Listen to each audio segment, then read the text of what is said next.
Enverriez-vous votre enfant à l'école publique? C'est une drôle de question quand même qu'on se pose. Je me suis posé moi-même cette question-là, Isabelle, récemment. Et ça va mettre la table pour notre prochaine invité parce que je voulais déménager l'été dernier. Oui. Je n'ai parlé souvent. J'ai visité une magnifique maison sur la rive sud de Montréal à Longueuil. Vraiment une belle maison, cochait toutes les cases, etc. Puis ma blonde, toujours la meilleure maman du monde, me dit les écoles, Francis, les écoles. J'ai recommencé à regarder les écoles. Puis c'était effectivement une très belle maison dans un quartier, disons, un peu défavorisé. Et il y a comme un classement là, du niveau de défavorisation. Et c'était comme 10 sur 10 défavorisé. Là. C'était comme la pire affaire. Et donc, la pire affaire, le pire score, je veux dire. Et donc, on n'a pas acheté la maison, carrément. Ça a changé complètement mon plan de vie. Et je me suis passé la réflexion, Isabelle, à l'époque. Mes enfants lisent, je leur lis tous les soirs, ils ont plein de bouquins, ils viennent d'une famille, les deux, on a des éducations universitaires, etc. Je pense qu'il aurait sûrement été, il aurait changé la moyenne un petit peu, mais je suis finalement pas allé, et j'ai l'impression d'avoir comme contribué à renforcer cette défavorisation-là par mon choix. Puis il y a quelque chose nous, on n'avait pas le choix. Nous, on est allé à l'école publique, primaire, secondaire. Mais je te parle d'école publique, là, mais moi. nous, c'est ça, c'était public, pas vraiment de choix, on allait là. Puis cela dit, moi, j'ai eu un super parcours, mais c'est vrai que parfois, quand je comparais mon éducation versus mes cousins-cousines qui allaient à l'école privée dans un autre marché, on n'avait pas le même cursus scolaire. Là. Non. C'est quoi, mettons, les grosses différences? Ben, eux avaient l'international, avaient accès à toutes sortes d'affaires d'équipes sportives. T'sais, nous, notre voyage de fin d'année, on était allé à Tadoussac. Ça a été super. Mais non, mais tu sais, c'était correct. Oui, ouais, bon. Mais puis j'ai adoré ça. Mais tu sais, c'est sûr que, mettons, en termes de connaissances générales, j'en avais moins qu'eux. T'es pas allé genre à Vienne puis à Paris. Dans les choix de sujets aussi, on n'était pas pareil. Après, moi, j'ai appris d'autres affaires là, sur avec les amis puis l'environnement puis tout ça, l'école de c'est ça, la rue. Mais en même temps, c'est vrai que c'était pas pareil. Puis des fois, sur la place publique, on le voit ça. Des fois, les gens qui font, le public, le privé, c'est tellement mieux, j'ai une meilleure éducation, puis on déprécie un peu l'école publique. On le voit aussi dans l'œil, je trouve, de certains classements, puis dans le discours ambiant aussi, comme si ça valait plus. Je comprends. Moi, ceci dit, dans les circonstances, on avait même regardé pour envoyer nos enfants donc au privé. Puis c'est fait étonnant, là, puis je sais pas si c'est partout pareil, mais sur la Rive-Sud, aller au privé, au primaire, c'était genre 12 000 $ par année. Puis là, j'ai comme 2 enfants fois 6 ans. J'étais comme, moi, je suis pas si riche que ça. Alors qu'au secondaire, j'ai l'impression que c'est comme un petit peu plus fréquent. Puis d'ailleurs, beaucoup moins dispendieux. Puis tu sais, je comprenais pas trop exactement. Mais plus cher qu'au public, pas mal. Plus cher qu'au public, mais ça reste, tu sais, c'est plus comme 2-3 000, là, j'ai l'impression, au secondaire, alors que 12 000 au primaire. Et c'est intéressant, ça se reflète dans les statistiques nationales au Québec. Les gens qui envoient leurs enfants au privé, au primaire, c'est 7 à 8 %. Au secondaire, c'est 1 enfant sur 5. C'est quand même une grosse progression là, entre les deux niveaux. Peut-être qu'à l'école secondaire aussi, de par les options proposées, qu'est-ce que tu veux faire plus tard? Le sport, puis tu sais, tout ce que tu as dit, primaire, c'est traduit souvent par le secondaire. Bref, on diverge presque sur le sujet de l'éducation, mais chose certaine, c'est un milieu qui est effervescent, dans lequel il se passe plein de choses. Et si vous voulez vous plonger là-dedans et tout savoir quasiment au premier degré, je ne peux que vous recommander le livre de Joviane Bédard, qui est enseignante de 6e année. Joviane, qui est avec nous en studio. Bonjour, oui, Geneviève. Bonjour. Joviane Bédard, qui, elle, travaille dans une école publique. Puis au fait, le livre, c'est 200 jours dans la peau d'un prof au public à l'école primaire. C'est pour ça qu'on parlait public-privé, c'est qu'on a vraiment accès à comment ça se passe avec les budgets, avec les infrastructures, comment on vit ça de l'intérieur, sans nommer personne, sans nommer de cas. Donc, on ne sait pas vraiment à l'école que vous êtes, mais c'était un secret. Dans votre milieu, c'était ça. Oui, exactement. Mais en fait, j'avais envie de vous embarquer avec moi dans l'envers du décor. J'avais envie de pas de filtre, avec honnêteté, avec finesse, avec humour, mais amour surtout pour le métier. Surtout quand on regarde, par exemple, les enseignants. Là. Il manquait presque 10 000 enseignants. 10 000 enseignants en moyenne s'absentent pour invalidité depuis la pandémie. On voit que beaucoup d'enseignants qui quittent. Est-ce qu'on doit s'inquiéter? Est-ce que c'est possible aujourd'hui que nos jeunes au public aient le même prof toute l'année? Effectivement, il y a des classes qui sont moins chanceuses que d'autres, là, je vous dirais. Il manque beaucoup de relève dans ce beau métier. Puis c'est un peu ça que j'avais envie de faire. Je veux de la relève, venez-vous-en avec nous, venez travailler. C'est tellement un beau métier. C'est un métier qu'il faut avoir les yeux, le cœur ouvert. Oui, c'est exigeant, là, je ne le cacherai pas, je le mentionne aussi dans mon livre. Mais wow, que c'est un beau métier. Je viens de vous enseigner dans un milieu que vous décrivez vous-même comme défavorisé. Ben, c'est le milieu comme c'est ça, comme vous dites, que vous ne vouliez pas envoyer vos enfants. École, mais il y a des perles dans ces milieux-là. Je vous dirais qu'il ne faut pas penser que le privé, c'est mieux. Je pense que le public, on doit peut-être revaloriser, peut-être se donner une couleur aux écoles publiques, avoir justement un projet sport, un projet art plastique, un projet sciences. Oui, ça manque au public. Mais wow, qu'on a des pépites d'or vraiment au public. Moi, je suis un produit du public, hein? Mes enfants vont au public. Moi aussi, donc, moi, j'ai fait le public tout mon parcours. Ceci dit, là, j'ai ces réflexions-là, j'ai fait aucun choix vous êtes ici. pour l'instant. Oui, oui, c'est ça. Puis, mais je me dis, qu'est-ce qui fait que nos profs désertent comme ça? Tu sais, c'est sûr que quand on se dit 10 000, puis c'est avec notre recherchiste Florence où elle disait, tu sais, avant, on pensait que c'était normal d'avoir un prof toute l'année. Maintenant, c'est une chance d'avoir le même prof toute l'année. C'est quand même fou.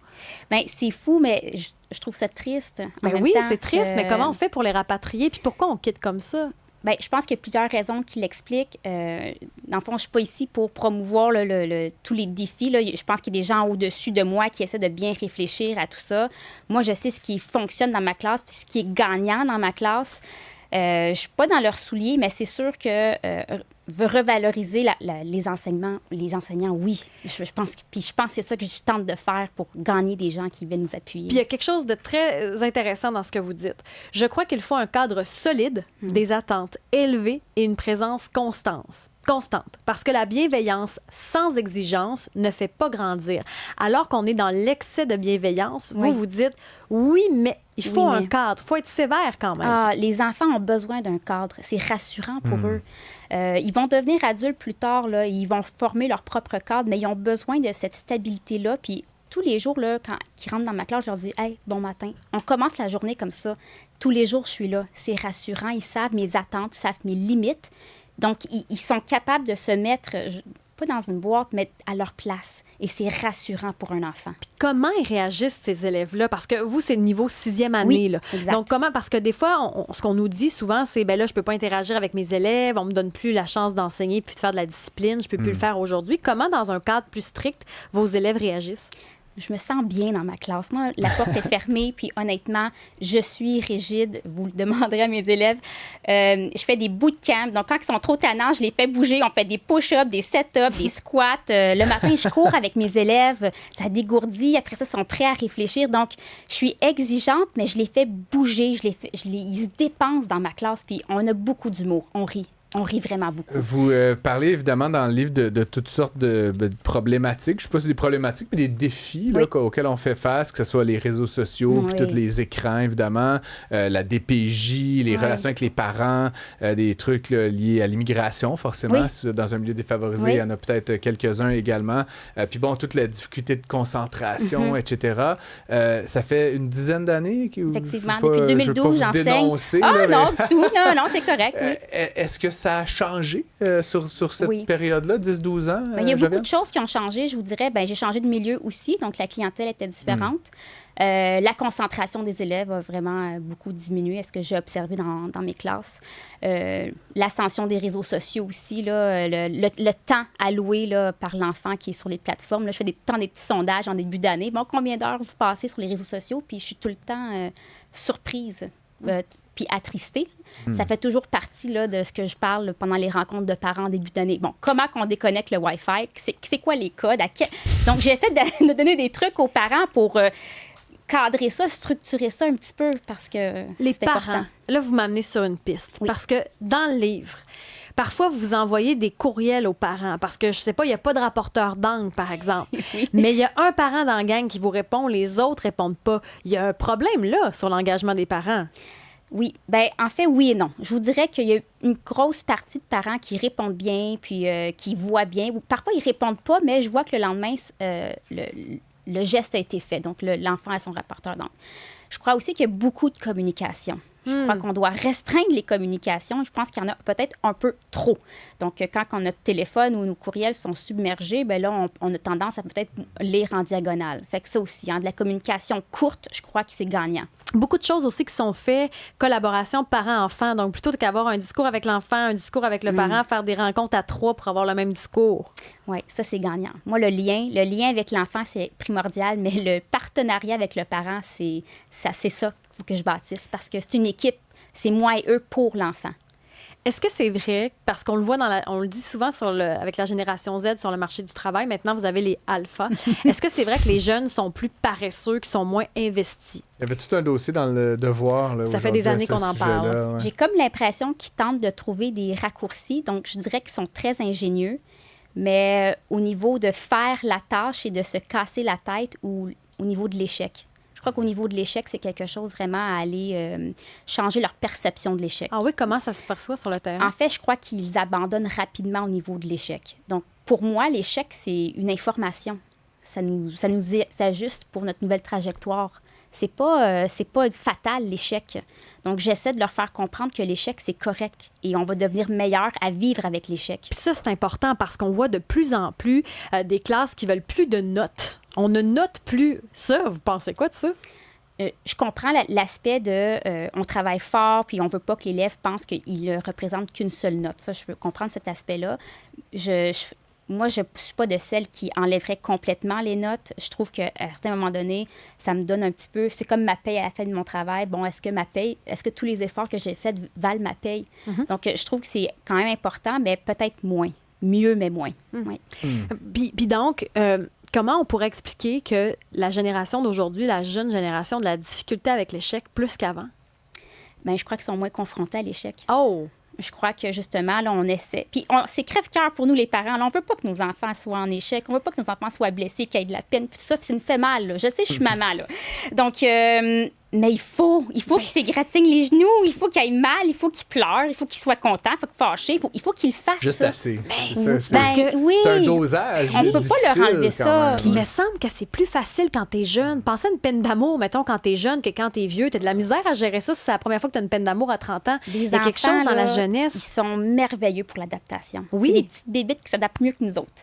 Puis, il faut leur laisser ça. Il faut juste les ramener à « Hey, c'est pas grave, t'as échoué, mais c'est pas grave, on va continuer. » C'est pas ça que ça ne définit pas l'échec. Et combien de fois on a dit l'espèce d'adage « À vaincre sans péril, on triomphe sans gloire. » Moi, je retiens surtout la paresse est mère de toutes les inventions. Hein? C'est ça que vous disiez tout à l'heure, je blague. Je voulais, parce que là, vous êtes mère, Joviane, et donc professeure de 6e année. Oui. Quand vous regardez votre classe aujourd'hui, j'ai aucun doute que vous aimez le métier, mais quand vous regardez ces jeunes-là avec leurs défis puis leur talent, est-ce que vous êtes optimiste ou inquiète quant à l'avenir du Québec? Je suis optimiste parce que je vois toujours quelque chose. Tous les jours, il y a quelque chose qui me donne une petite étincelle ou une petite larme à l'œil ou un petit sourire. Ces enfants-là vont avoir une vie différente de la nôtre, une expérience différente de la nôtre, je vous dirais, là, honnêtement.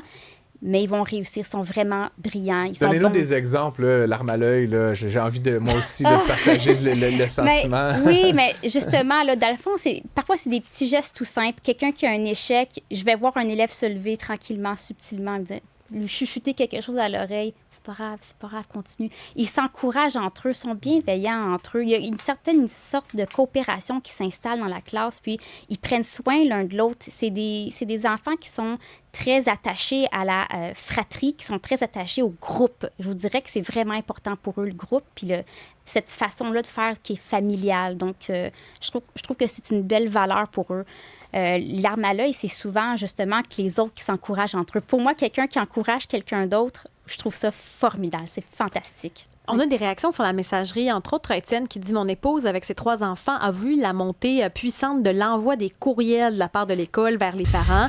Elle dit toujours que maintenant, c'est rendu une job à temps plein de gérer les courriels de l'école. Il y en a plein qui ne nous concernent pas vraiment.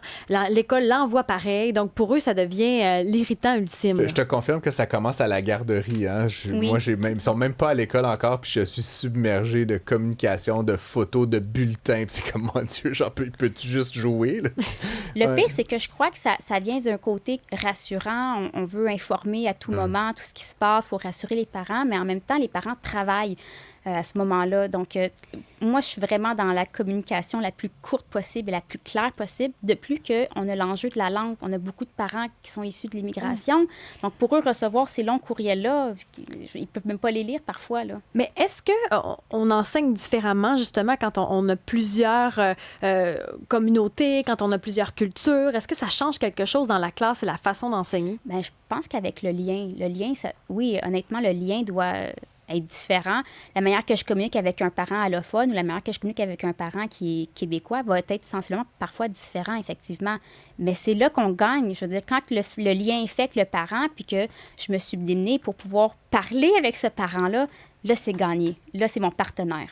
Et à l'opposé, on a aussi les parents qui vont texter les profs à toute heure du jour là, et de la soirée aussi, à 17h alors que le chiffre est terminé ou le soir. Il y a ça aussi où on s'attend que le prof soit dispo tout le temps. Mais il faut pas penser ça parce que en fait, c'est à l'enseignant de se mettre un arrêt. Stop. Non, là, je réponds pas, je dépose. Là, je suis ailleurs. Là, je suis pas enseignante présentement. Ça peut être plein de choses, mais là, ça soit mère de famille ou peu importe. Mais là, il faut mettre un stop. Puis c'est difficile parfois parce que c'est si simple, hein? Avec les textos, c'est rapide. J'ai closé mon dossier, parfait, c'est fini. Mais il faut se mettre un stop. Oui. C'est intéressant parce que même dans tout ça, c'est parce qu'on vous suit pendant 200 jours, donc il y a plein d'affaires que vous mettez en lumière, dont à un moment donné, vous interceptez un salon d'esthétisme clandestin. Racontez-nous ça! Ah oui, mais c'est que j'enseignais et là, ça sentait la colle à ongles. Je me dis, voyons, qu'est-ce qui se passe? Là, j'essaie de trouver la source de cette odeur.